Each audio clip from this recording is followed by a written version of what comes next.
lot of people that are new to Projectland are like, oh, we're all supposed to be on the same team and there are no saboteurs in my organization. If you think that, I am really sorry to tell you this. There is probably somebody that doesn't want you, your sponsor, or your project to succeed. And remember, every villain is a hero in their own story. So think about who might be concerned about your project, who might have questions if you're one of these people that's like, I can't imagine anybody sabotaging my project. Well, imagine it ahead of time because this is a big risk for your project. Then there are the people that are in the middle. They're somewhere in between the lovers and the haters. They're either they don't care yet or they're finicky, right? And I spent 20 years in Philadelphia, which is very finicky set of sports fans. So one way to think about that is, are they like the sports fans that are going to get on the bandwagon with the team this year? Or they're going to sit back and wait and see how the season is going first? And these are the people where you want to make sure that you are keeping them away from those snakes as much as possible. And you are turning them into every opportunity you get into a cheerleader. Hello, everyone. Nice to have you join us on this episode of Life and IT Project Management today. We are having a seasoned project management expert, author, speaker, known for her unique approach to making project management both effective and accessible. She does have decades of experience in guiding complex projects to success. She is the founder and CEO of her consulting firm, where she empowers organizations and individuals with practical tools and insights. Of course, she holds the PMP certification that's older than mine and is a thought leader in transforming project management from a rigid process into a more adaptive and humane practice. Dawn Mahan, her book, Meet the Players of Projectland, provides a creative and insightful look into the dynamics of project teams, stakeholders, and the roles essential to project success. Join me in welcoming Dawn Mahan. Hi, Justice. Thanks for having me. I really appreciate it. Thanks for joining us today. All right, I'll dive right into the questions. Let's do it. I'll begin with understanding project failures. Now, in your book, you did mention common reasons for project failure. The beautiful thing is I just had an interview with David Luria, where we also spoke on the failures of IT project management.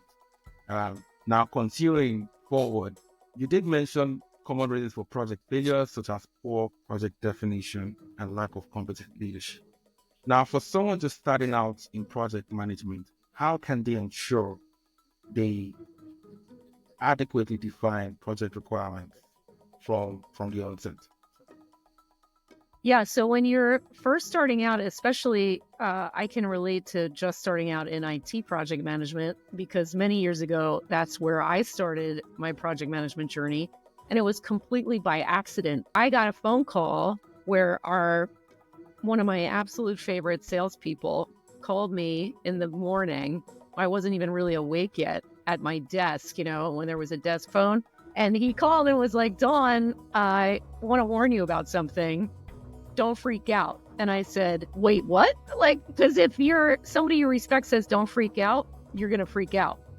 So I start freaking out and he says, listen, your boss is coming to you and I need you to say yes. I need you to run this project. And I'm like, you want me to what? And so if anybody has had that experience like I have, it's really daunting to imagine in the beginning how to make sure that this thing is successful when you don't even know what this thing is. So getting the requirements is one thing, but knowing the players, which is why I wrote Meet the Players in Projectland, decide the right project roles and get people on board, and recently went to #1 on Amazon, is because I think that we forget about the people side, right? We think about the process and the tools, and especially in IT, we think about process and tools a lot, but we often forget about the people and we don't think about the people. So the #1 thing that we really need to think about is, who do I need to do this thing, right? And so we can, if you are also a PMP, I'm a PMP, and we talk about, the charter and the requirements and the work breakdown structure and all those things. But do we have the right leaders engaged? Who is the project sponsor?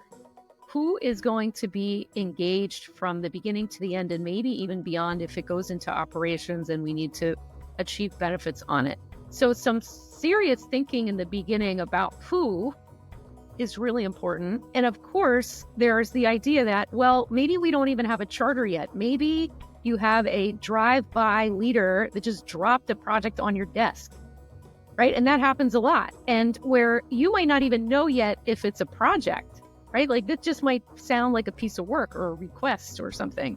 And so the first step, in the very practical step, is to chase down that person and get a really clear definition of the problem you're trying to solve or the opportunity that they're seeing. And take the time, more time than you think you need, to define that problem, because everything after that, if you do that really, really well, becomes easy. Awesome. Thank you. Thank you for clarification that you gave. Now, moving from chasing that person down so that there's that clarity. Going forward, your book did speak to the art and science of leading people to achieve that outcome. You have retrieved, after chasing them, you have retrieved the scope of the project. Now you want to manage or lead people to achieve that outcome.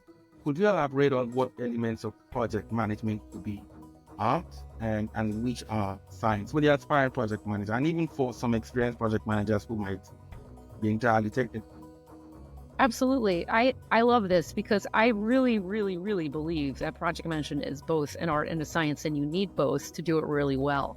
So the science part, again, the process and tools. So if you're in an organization where there are a bunch of project managers, you want to make sure, so as a, I own PMO training. So if there's a PMO in the organization, its job is usually to make sure that at least the science part is similar, so that it doesn't feel like the wild, wild west to all the stakeholders on projects where, just as you do it differently than I do it, I never use a work breakdown structure, you use a work breakdown structure, or our work breakdown structure are completely different and different expectations. And that just makes people's heads explode. So the science part is really about creating a consistent, disciplined process to make sure that people understand the expectations along the way, right? So if the organization has a charter, this is what the charter looks like, then people know that's what's expected, right? Et cetera, et cetera. So the process and the tools, that everybody should be doing that in a very similar fashion, leveraging the required elements of project management along the way. And then the art part, and this part I talk about a lot in my practical project management certificate course, where we really introduce the role of project manager and the skills required to be a great project manager. The art part is your leadership style. So the art part is all about how do you get these people to do what you need them to do when you need them to do it, because that's your job as a project manager. Awesome. Thank you. Thank you for also being detailed regarding that. Now, for aspiring PMs and experienced PMs, I am summarizing that feedback properly, and Dawn, you can please correct me. Now, when it comes to the science part, yes, you have your PMP or you have your technical certifications and whatever it is, but the enterprise should have, if you're working within programs, for example, or a portfolio, for example, they should have an established process for project implementation, delivery governance, and all that. They will also have their own tools that you should get acquainted with, right? Yes. So Yes. that's pretty much the science of. Now the Yes. art with, from what she has said, cannot really be taught, because it speaks to your leadership. Yes, you can glean from how people do things if you want to get to be a better leader, but the art part really, really depends on you. Yes. Those will not be in the book. Those will not be in the process. In most organizations, they wouldn't be spelled out in the process, policies and procedures. No, but that really relies on you. Did I get that right?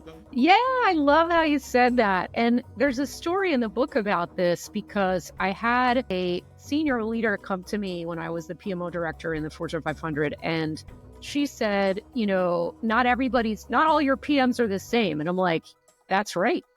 And I don't want them to be the same. And she looked at me like I was crazy. And I said, they all better be doing the science in a similar way. They all better be running the science part. But the art part, I need them all to be different. I need them to also be themselves, because Projectland is way too stressful to try to be somebody you're not. You need to develop your leadership style. And I love how you said this. I also, especially as an aspiring PM, I would watch people and really observe what I liked about their styles and what I didn't like so much about their styles.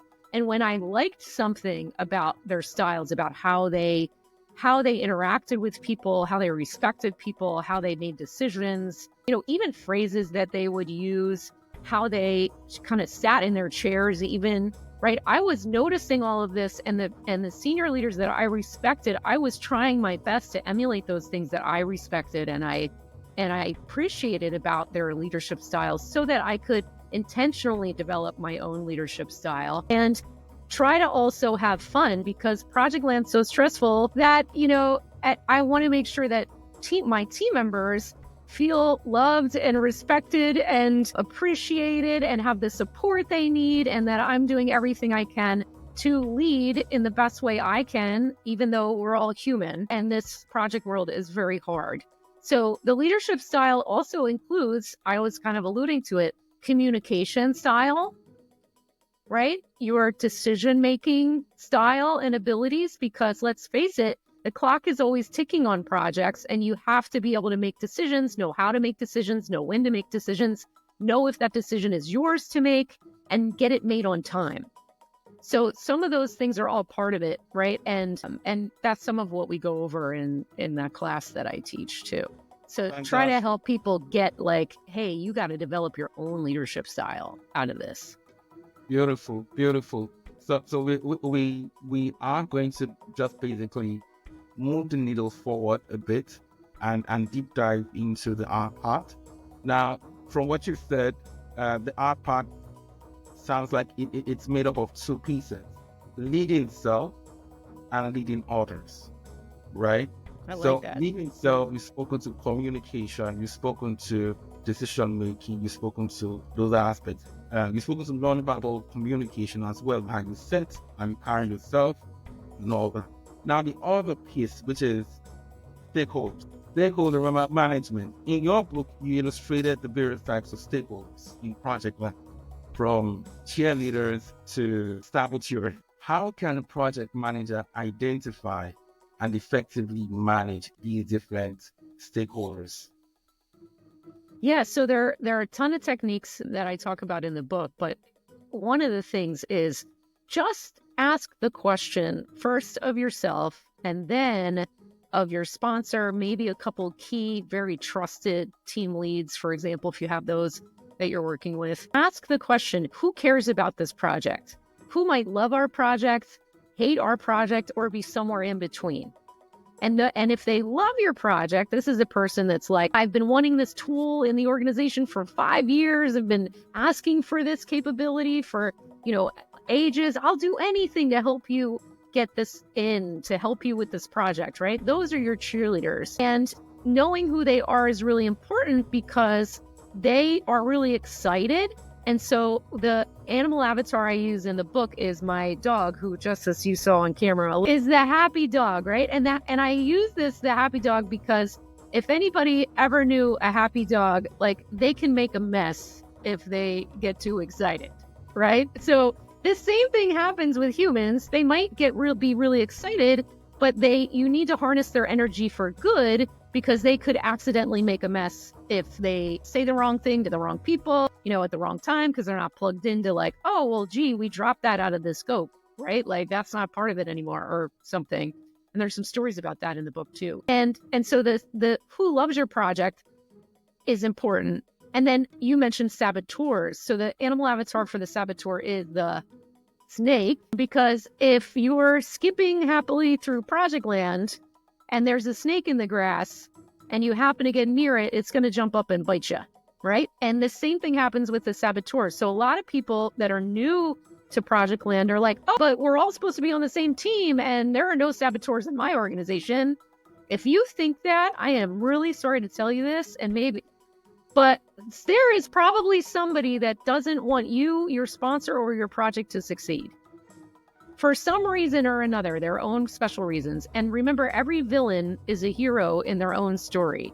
So they think they're doing the right thing. They think they're doing good. They're protecting their turf or something, right? But I've certainly encountered saboteurs that have sabotage projects, and I don't want that to happen to you. So think about who might be concerned about your project, who might have questions if you're one of these people that's like, I can't imagine anybody sabotaging my project. Well, imagine it ahead of time, because this is a big risk for your project.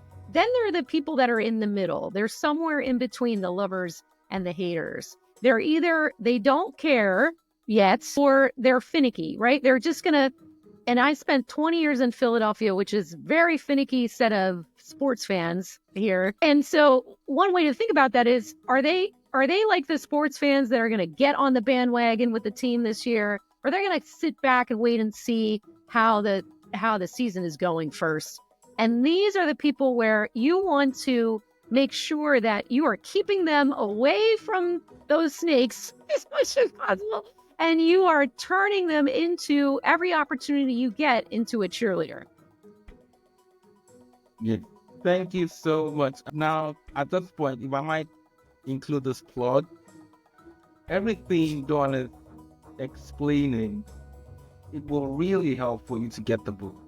It will really, it's fun. It's really fun. It's the first, for me, I've been a project manager for almost 15 years.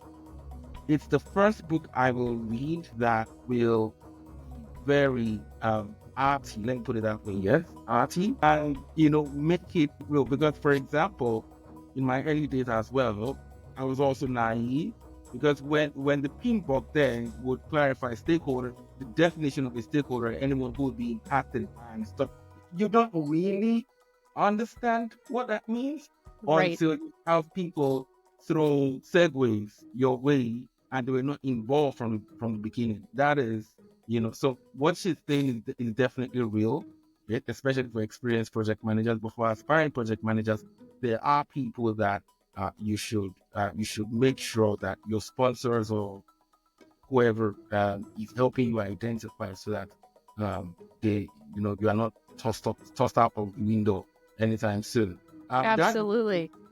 Yep. That leads me to the next question. Now, making sure that those quote unquote those blockers are removed when they materialize, and when those stakeholders do show up, when those snakes show up, and when those finicky fans are moving, veering towards saboteurs, when they do begin to show up, at that point, you need your sponsors and possibly the CR team members. So that leads me to this question. Now, you mentioned that not all product sponsors, of course, are involved, unfortunately, as they should be, with some being drive-by or indecision dwellers. What advice would you give a project manager on how to engage and motivate these types of sponsors in the context of what we just discussed? Yeah, I love this question, because this is one of the big struggles I think that aspiring and new project managers especially have, but even experienced project managers still wonder, what is the best way to engage my sponsor if they're new to them and they haven't worked with them before? So one of the things that I like to suggest is that you get some intel from someone who has worked with that leader. Likely their leadership style in Projectland is no different than their leadership style any other time. And so if you can get some intel from somebody that knows this person, knows this leader, and knows how they operate, and can give you some advice. And I'll tell you, anytime I've ever said, hey, I'd really love your advice on X, right? Nobody has ever denied me, because they're like, oh, you want my advice? Okay, I'm going to give it to you, So I feel like it's always a safe thing to ask, say, hey, I have this new sponsor, Jane, and I haven't worked with Jane before. I hear that you have a lot of experience working with her. Would you mind giving me some advice on the best way to work with Jane and her style so that I can engage with her in a really positive way and make sure that this project goes really well. And I'll bet, you'll get the good and bad and ugly if you ask in the right way. You really respect the person who's asking. So that's one thing. And then do what they tell you, right? Like do whatever they tell you, like, hey, you got to get on her calendar early. She is a morning person. Like you will not get her later in the day. Whatever those practical things are that you need to know to make sure that you're regularly engaged with the sponsor. And like if they're an indecision dweller, they live in the valley of indecisions, right? They don't want to make a decision. They wait till the last minute. They agonize over decisions. If they're that kind of decision maker, for instance, then usually you have to tee up that decision weeks in advance with that person, right? And help them make it, ask them the questions. Okay, so we're going to need a decision by X date on this. How can I help you get the information you need to be able to make a sound decision? And they will thank you for it, right? If they're that person. The opposite also can happen, where somebody just shoots from the hip and they make a decision and they won't ever go back, even if it's the wrong one. So then you have to deal with that, right? Like providing them with all the information that they need to make a good decision, maybe recommend a decision to them, give them the reasons why you believe this is the right decision, and then you got to live with whatever they come up with because they're going to change their mind later. I mean, people are wild, right? I mean, you have a lot of experience, Justice. So like people, it's like, just like the adage, know thyself, like to the extent that you can know your sponsor as much as you know yourself and how they operate so that you can plug into that and create a great relationship with them, no matter how difficult they are, that's winning. For the fantastic feedback, fantastic answers. Just for the benefit of the audience, I know you deep dive a bit into indecisive sponsor, right? Can you speak to the drive-by evil sponsor and the risk avoider just a bit? Yeah, so the drive-by, we talked about a little bit, so the drive-by sponsor is like the one that just like basically yells at you when they're running by your desk, right? Or sends you a quick, message on Teams or something and just expects you to just run, and they don't give you enough time. So usually with them, it's like, great, I'd love to help you with that. Let's set up 15 minutes. When do you have 15 minutes for this? Right? Like and as long as you keep doing that, and that's your answer every time, they'll start to get it eventually that you want to have a conversation, because that's really the best way. Don't assume. The assuming will get you in big trouble in Projectland for sure. And for them too, it can get them in big trouble because they might, and they probably don't understand the full context like you do, because you're in the trenches every day. So that's the drive-by direction giver. And then the risk avoider, and this is interesting because when we study project management, we study that, hey, you should have a risk log or a risk register, and you should come up with it. So what I tell newbies here is just think about what you're worried about, because your worries are usually risks, right? So if you're worried about something, you feel something in your gut, right? You feel something in your bones even, right? Like, this is what I'm worried about. Then there is likely a risk under that rock. And so if you're listening to the sponsor and they're a risk avoider, right? They don't really want to deal with, things that are hard or risks. They want to be there for the glory, not the blood, sweat, and tears, right? Then you have to be that person for them. And so having conversation about, hey, here are the risks, show them the risk register. Be like, look, here's some of the risks the team has identified. Here are some of the things that I've heard you say that, we want to explore here. Here's some of the ideas for what we can do about it. And if you start to sort of train them to think, oh, my worry could be a risk, it's something we can do about it. And you can see on paper, on soft copy, whatever, on the screen, like, here are some things we could actually take some action that are easy to help avoid those risks, manage those risks if they occur. It becomes a more comfortable conversation. Because there are some sponsors, and I had one, I might mention this in the book, where she was like, why do you have to be so negative? I'm like, I'm not being negative. I mean, it's a real risk. Like this is just a risk, and I want to get it out there so that we can talk about it and figure out what are we going to do about it. And she had a really hard time with this, and that's what was one of the many examples of the risk avoiders I've had to work with. Yeah. Does that help? Yeah, it does. It does a whole lot. It does a whole lot. And the beautiful thing is, at the back of your mind as a PM, you need to remember that even for risk avoiders, they do want to, like Dawn mentioned, they do want to show up for the days of glory, right? So when you get through over the hurdle of engaging them swiftly, right, and you get to convert them to your corner, and that doesn't mean they've stopped being risk avoiders. That doesn't mean that, but at least they understand you, and they're eventually in some way they're between being flamingos or happy dogs. Yes. Yeah, if you are their person that will handle that for them, that they see that, okay, I'm going to handle this for you. I just need some direction. I just want your input, that kind of thing, because people will give you their advice, their input, their feedback, as long as they don't have to do anything hard when they're this kind of profile. If you're willing to step up and do it, then one of the best compliments you can ever get as a PM is that the sponsor says, I want you to be my PM again. Yeah. Right. And so if you can plug into their weaknesses, that are just their weaknesses in Projectland, right? Mm-hmm. Because Projectland is a different world with different roles and rules.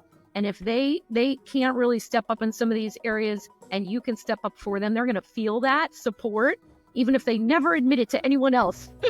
You will hear it in the request that they are saying, hey, I want to work with you again. This is the PM I want for me again. And that is just a beautiful, beautiful thing when that happens. It's a great vote of confidence for you as a PM. Definitely. And that really, really helps. That really helps with your integrity as well. Now, that leads me to the next question. Well, somewhat last question, if we don't segue it. Next to last question. So, in making sure that the sponsors, regardless of the fact that whether they're a risk avoider, indecision dweller, or drive-by, in making sure that they are made happy, the project manager does need his team. Now, your concept of dream team includes different types of members, of course. You mentioned the gazelles, the bisons, and the dolphins. Now, each contributing unique strengths. How can a project manager effectively harness these diverse strengths and get them to roll in the same direction? Yeah, I love that question too, because yes, we need a team. And to really be successful, we need a diverse team. And that is sometimes in working styles and strengths that people bring. One thing to keep in mind that usually, especially newbie project managers don't realize, is that they have more influence than they think. Especially if your project sponsor really wants to win, really wants this project to go well. If you suggest to them, hey, you know who I really think might be helpful on our project? They'll be like, I'm all ears. Who do you think we need? Be like, we need Jack. Because Jack is, I worked with him before. He is this, that, and the other. And if we could request Jack for this, I think it would go a long way to helping us win. And they'll be like, go get him. What do we got to do to go get Jack, right? And so just know that when you are thinking about the project more than they are, and they will be, usually they're all ears for whatever will help them win this game, right? So that's the first thing to keep in mind. Now, when you're thinking about who you need, the animal avatars I talk about remind us of, and there's a lot more that they bring to the table, but at the highest level, the gazelles are fast. If your project needs to go fast, if your leadership team is like, I feel the need for speed, right? Like the clock is ticking, then you need some people that can help you go fast. Did you know that gazelles can outrun a cheetah? So everybody thinks the cheetah is the fastest, right? But it's only when the cheetah gets momentum that they're the fastest. The gazelles, by bobbing and weaving, and oh boy, in Projectland, do we ever need to bob and weave sometimes, they can outrun a cheetah. So that's why I chose gazelle. to help us, get our those people that will help us move fast. The bison are strong, and also they're agile. They can actually jump up around and spin around. They run into storms. They're the only animal that will run through a storm. So you'll see these images of these giant bison with like snow hanging on them. It's amazing. And that's why, because they know that to get through the storm, you get through the storm faster if you go through it. So it's always really nice to have a bison on your side if you're going to have a tough project.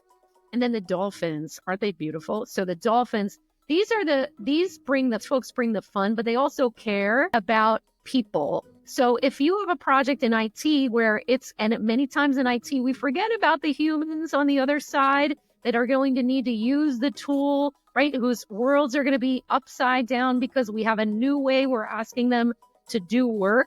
So having a dolphin on the team to help you manage the human experience from the beginning to the end and get them ready for the change your project will bring is a huge help. And so they're more on the relationship side, of the equation in helping us to succeed. So those are just some of the things to think about.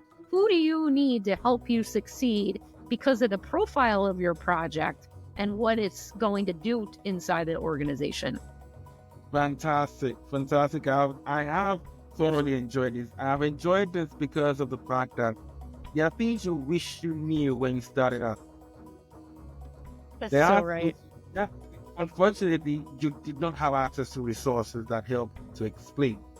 If all you had was the pinball or the Prince or Babcock and all those books,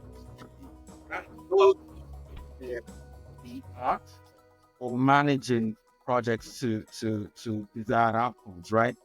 And please note, like I said, I did mention this during the course of our conversation. I am reminding folks again. I will remind them again. This book definitely is enjoyable. I went through it. I read it. It's one of the fastest books I've ever read. Trust me. Oh, good. I'm so glad. It's one of the fastest. It is enjoyable. So I would really encourage even experienced project managers, need and get to refresh yourself and get the validation that okay, this is real because others have experienced this, and this is where I can do better. For experienced PMs, for aspiring PMs, this is your chance. This is your chance. Grab that book, and make sure you go through it end to end, because before you even, trust me, getting project done midway, it's common practice. Like it happens in so many places, right? I've yet to meet an experienced project manager who doesn't have the experience having been dumped on a project or project dumped on them midway. It's not strange, but regardless of where the project is, these things are very important. Everything that Dawn has called, one, run after that primary business sponsor, run after them. You have the project charter, you have the BRD side, you have all those things done. You want to get the revalidation that, okay, is there anything that wasn't spelled out? No, you want to get that nailed. Then you want to move into, okay, fine, you might not start with the science. Okay, what should you do based on the enterprise's expectations and all that? Then make sure you have the art. You want people, you want to put that itself, right? You want to make sure that is firm. Now you want to move into the stakeholder dynamics, which is how to engage, how to deal with the cheerleaders, the saboteurs, and snakes. They exist. Don't make the faulty assumption that they don't. Then you want to go into roles and challenges of the project sponsors and the steering team. You might deal with the steering team, but in most cases you deal with the project sponsors. Some project sponsors want to run away. Some project sponsors don't want to make decisions. Some project sponsors want to drive by, right? They all exist. These are real individuals. You want to know you shouldn't get emotional about engaging with them. No, it is normal. Then at the end of the day, of course, you need your dream team. to help you deliver successfully. So all these things you need to go grab that book again and make sure you read it through. And of course, please, you can always reach out to Dawn and ask questions. So at this point, what I can do is I can ask Dawn, how can members of the audience best reach you, and what do you have coming up shortly? Well, first of all, thank you so much I'm so glad you found it a fun, easy read. That's what I was going for. And I'm so happy to hear that you found it to be practical too, because that's really what we're trying to do at Project Guru Press is exactly those things. So thank you for saying that. I guess we achieved our goal. That's exactly what we're hoping for. So if any of you want to get in touch with me, I would love to hear from you. I'd love to know what you thought about this episode. And please link in with me, so connect with me on LinkedIn. That's one way to do it. If you want to get a little bit, some of the personal stuff and see pictures of my dog, who is gorgeous. She's a mutt from the pound. I love her. So she is killing me in the real game. She's got a lot more views than I have. Some of her reels. But anyway, you can get me on Instagram on Dawn J Mahan. That's Mahan is my last name. So LinkedIn or Instagram, those are the best ways to get to me. And what's coming up is I created the opposite of the PMP journey, which is the PPM journey, which is the practical project management certificate course. And it's with me. It starts on October 3rd this fall. So it's a fall cohort. We have a great group coming through. We'd love to have you join us. And we have had PMPs come to this who have said that their PMP journey didn't prepare them for the real world, and that's why they were in PPM. And if you are a PMP, you get lots of PDUs for joining us and a certificate at the end to show that you are a practical project manager who can lead projects in the real world. And we get real in that course too. So you can learn more about that on pmotraining.com. But also, I put some stuff out about it on LinkedIn. Just link in with me and we can get you enrolled very quickly if you'd like to get in on that cohort. It's only 2 hours a week for 8 weeks with some self-study using a game, because I love gamification. So it's a great time, and really it will help equip you to be a better project manager in the real world. So thanks so much, Justice, for letting me invite your crew to join us, because we'd love to have them. Thank you so much. So you've heard the details regarding how best you can reach Dawn. And if you want to get on the cohort, please hurry up and make sure you get on it. I would also include the link to the book so that you can also get the book. That is very important. In concluding this, never forget, project management is a people sport, really, in addition to the science. If you have learned something from this video, comment by sharing what you learned, just like Dawn recommended. Don't forget to click the subscribe and bell notification button if you wish to continue to get great content connecting life and IT project management. Until our next show, remember, every man is the architect of his fortune. Thank you.